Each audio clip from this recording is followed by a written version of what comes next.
And we're talking about Bert Hillstrom. What kind of personality did he have? Can you describe it? He was very smart in the first place. He did not go, I think he went to one semester of college, and at that time he knew he wanted to do puppet shows. He was sort of beloved by everyone. He had smooth, never ever got angry. He wasn't a snobbish type of kid. He had many, many friends. He knew everybody in the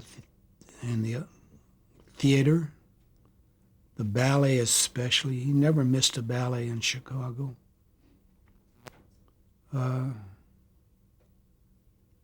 At a drop of a pin, he'd bring out Kukla and Ollie.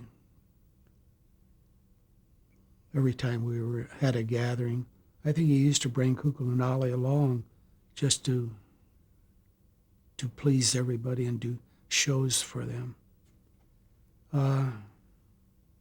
Burr and I and Jack were like three brothers, really.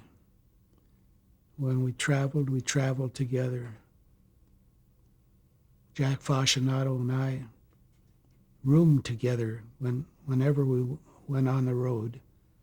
And I think New Orleans was the only city that Kukla and Ollie didn't perform in. But we were all very close. Burr and Beulah, the producer of the show, were a tandem team.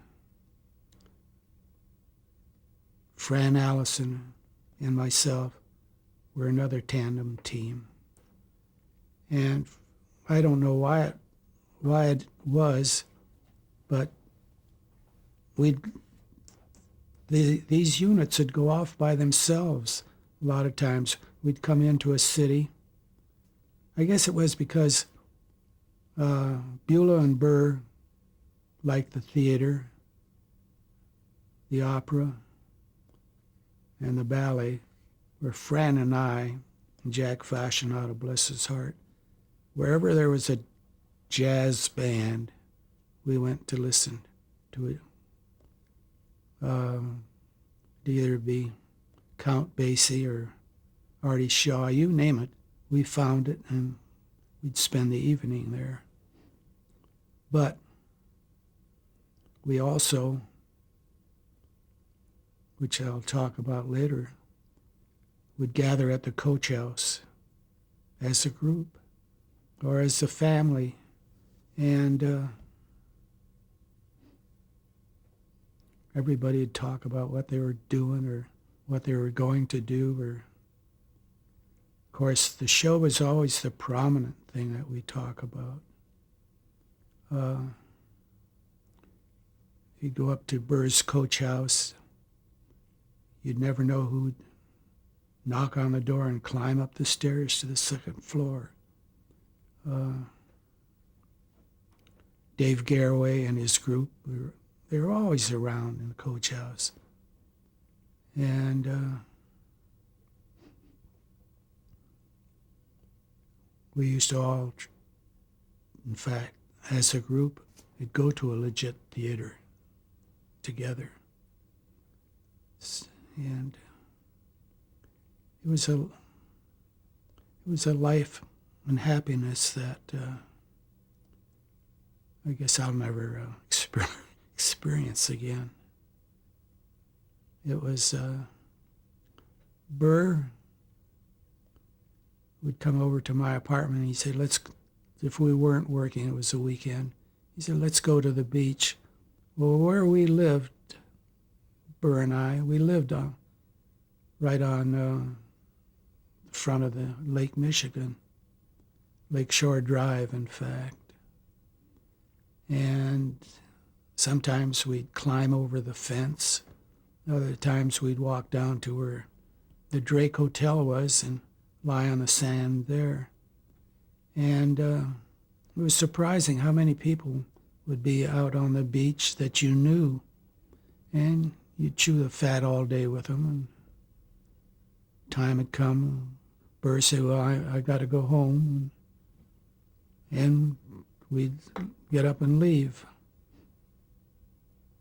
But Burr had a great big heart. He's tight with the buck, though.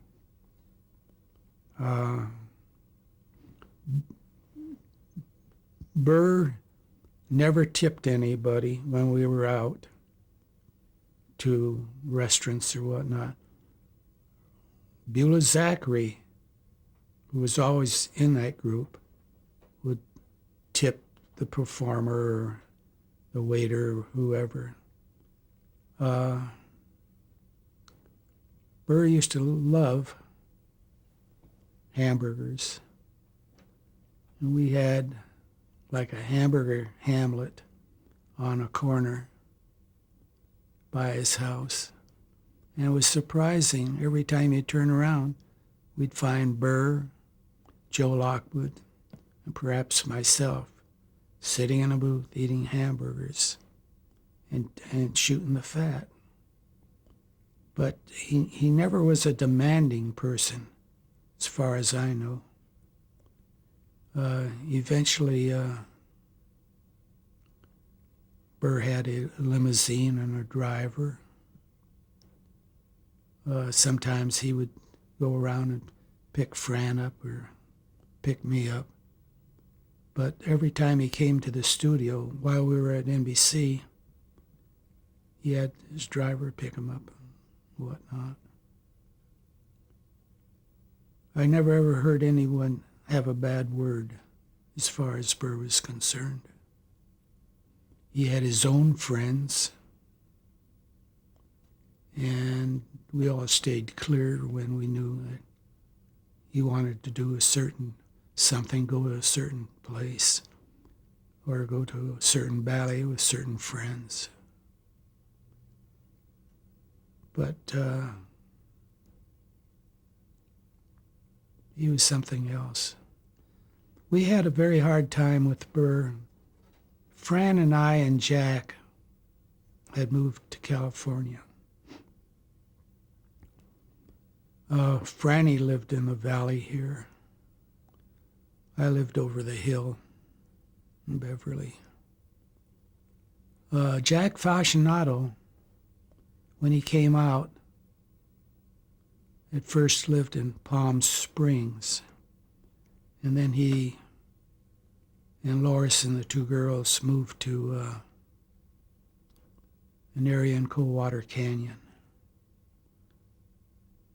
Why am I bringing this up? Can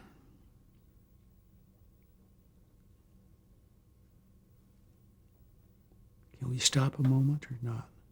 Well, we just talk a little bit more about Okay. Burr, and if it comes back to you, we can. Because I would like to ask you about. Burr at this time was still living in Chicago. He came back from New York and, in fact, got my apartment, the one I had in Chicago. And he was there until Jack talked him into coming to live in Palm Springs. About a month before Thanksgiving, all of the Burr's furniture and whatnot was shipped out here. And he lived maybe a block and a half from Burr. And he had a nice little home with a swimming pool and his two dogs. And I remember going out and visiting Burr and this new house that he had and whatnot. And we went out for lunch somewhere. And I stayed with Burr all that day. And it was time for me to go back to L.A. And I left and went to L.A. And the following week, we were to have a Thanksgiving dinner at not Fran's place, Jack's place. And I was invited. Lo and behold, a dreadful thing happened. The maid who cleans Burr's home arrived at her usual time, and she noticed that the door wasn't locked, which meant to her that Burr must be home. This is early in the morning, maybe 8 o'clock or 9 o'clock, whatever her call was. So she went into the house, and she said, "Mr. Tillstrom, Mr. Tillstrom." Burr didn't answer. She went into the bedroom, and he hadn't slept there. And she thought this was peculiar that Burr would leave the house. The dog wasn't around. She went out into the yard where the swimming pool was. And across from that area, she saw Burr sitting in a chair. He has a paper in his hands, folded out. He had on a cap for the sun. And the dog was lying at his feet. And she approached him. And of course, Burr was gone.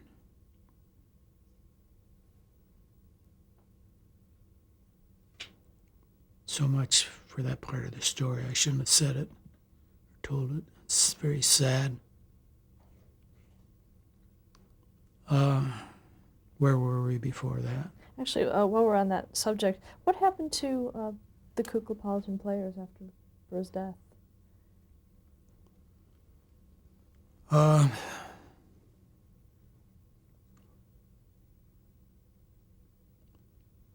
Naturally, Burr's brother came down from Grand Rapids. And I think he took the Kuklapolitans home with him, because eventually they were given to the museum in Chicago. Is it the Museum of Broadcasting? How's that? Museum of Broadcasting? Yes.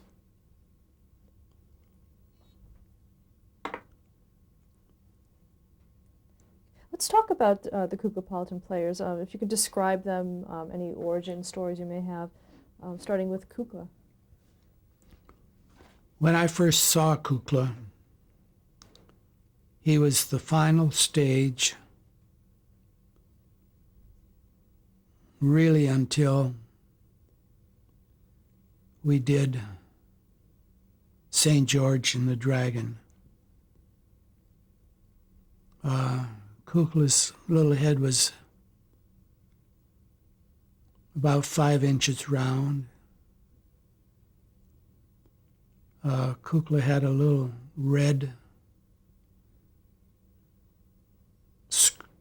dress, if you want to call it a dress, that was made out of jersey.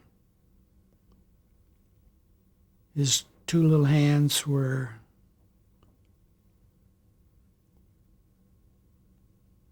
had leather palms and sort of a woolish top of his hand. And he had a large bulbous nose. He had a mouth drawn. It was a painted mouth. It did not open. He had two wonderful eyes that would stare at you. I never ever had any trouble with Kukla when I traveled. I was the only one that could handle, other than Joe Lockwood. I was the only other person in that show that handled the puppets. Why was that? I guess Burr didn't trust anybody. And he knew that nothing would happen to the family. And I must tell you that all the Kuklapolitans were real individuals to all the cast. And all the friends that knew Burr, when they spoke of the Kuklapolitans, they addressed Madame Oglopus and Madame Oglopus. They addressed Ollie as Ollie.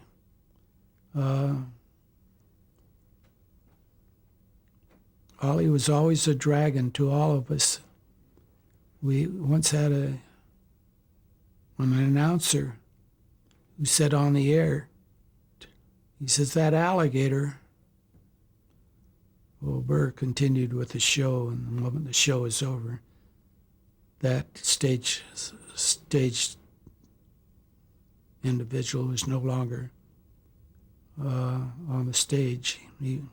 Burr just dismissed him immediately. But again, when I first met Burr, Kukla and Ollie, he would bring them to the studio in a paper bag from the grocery store. When we finally wound up, and a few years before the end of that show, all the puppets had cases made by Mark Cross, leather, the best. Kukla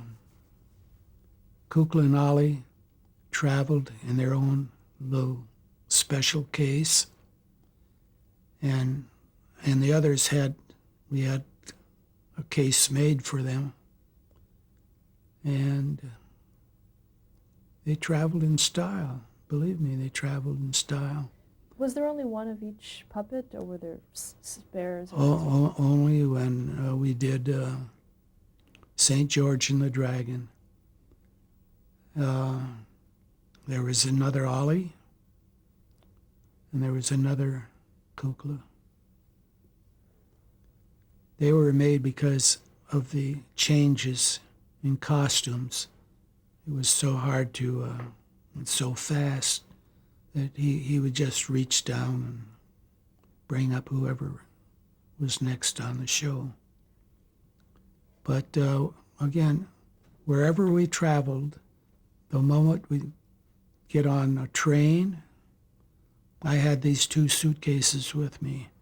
The moment we got in the airplane, they were not checked. They were with me on a chair, on a seat. And as I say, Burr never ever trusted anybody with them. Why, I don't know. But I was very proud to be the possessor of those kids. Did anyone else ever manipulate? No. No one ever put their hand. Joe may have put his hand in the puppet while he was making a costume, but nobody ever touched those puppets. And in his will to the museum, he said no one should touch the inside of the puppet or play with the puppet or manipulate that puppet as long as the museum was in charge. Who made the puppets? Burr made all the puppets. He made all the puppets. And when he made his second puppet, he was extremely careful that the material was. I searched for Ollie's hair, I bet for 3 months once, and never did find the identical red horsehair that was in Oliver's head. But I imagine Joe Lockwood cut out the patterns and etc. for Burr. But Burr sewed all the puppets together himself. He packed the packing, which was necessary for the puppet.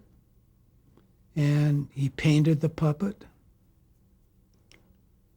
He was a pretty good artist in his own right, Burr. He could sit down and paint Ollie or Kukla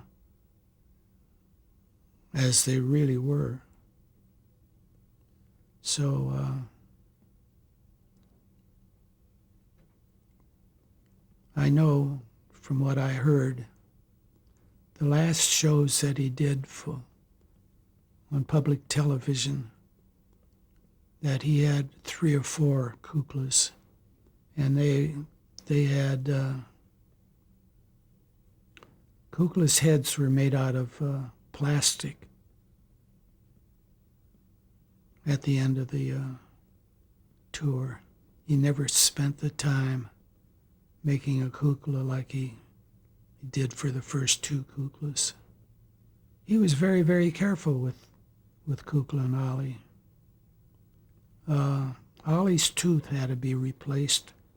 The original Ollie, his prehensile tooth had to be replaced, but he never did it on the air. Ollie went to the dentist. Did Burr ever allow for marketing of the characters? All that. Burr could be a multi-millionaire if he would have agreed to merchandise the puppets. That was one thing he would not do, because each puppet was a real person to him. Don't forget that. It was a human being. And Beulah was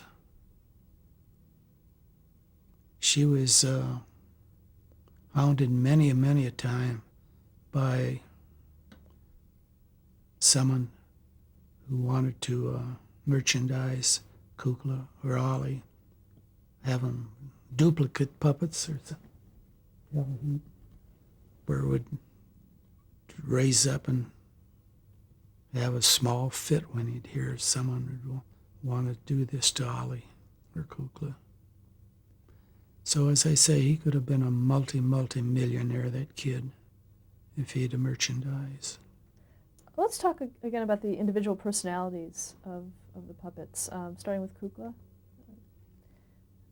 Kukla was the ringmaster. Kukla really had control of the action, the whereabouts, and the care of all the rest of the Kuklapolitans.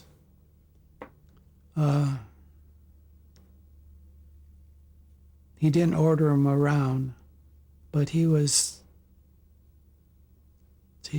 really the master of what you were going to do and you're not going to do. Ollie was a boisterous guy.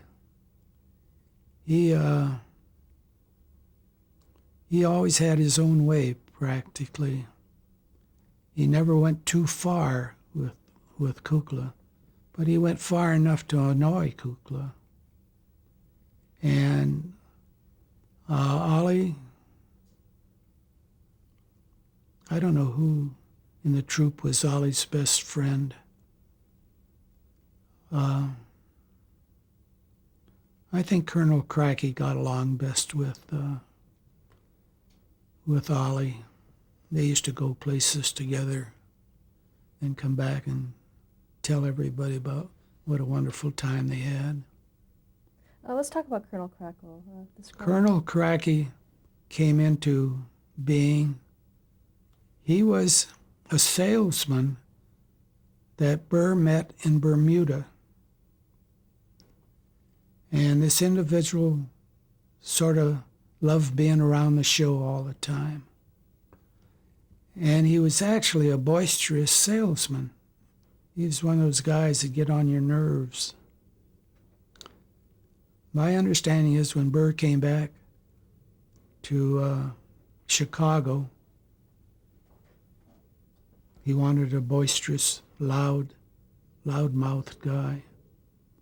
And Colonel Cracky was born. And he was named Colonel Cracky after this individual in Bermuda. He was a good salesman, Colonel Cracky. What Fletcher Rabbit? Oh, Fletcher came about,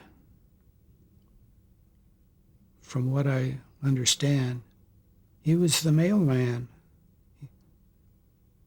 In life, Colonel Cracky, not Colonel Cracky, Fletcher Rabbit was the real mailman.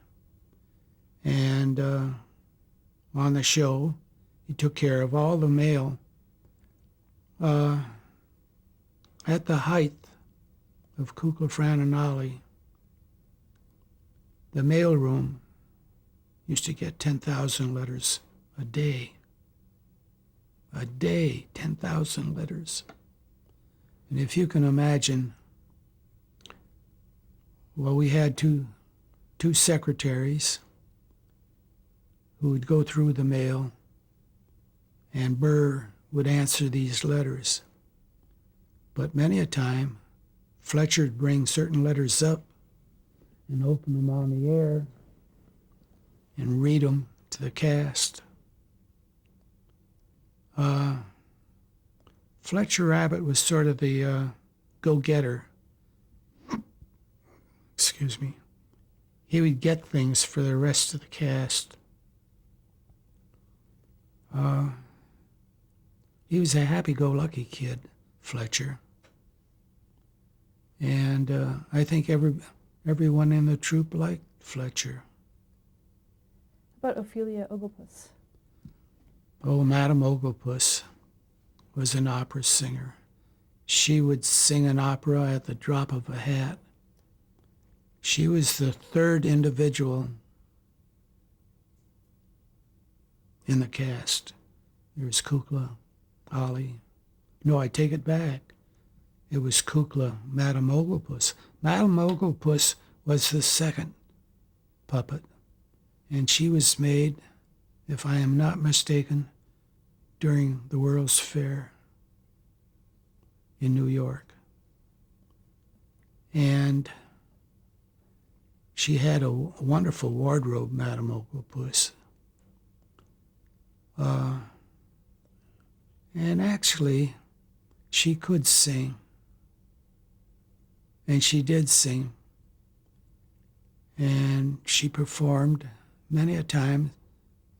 The show would be built around Madame Oglepus.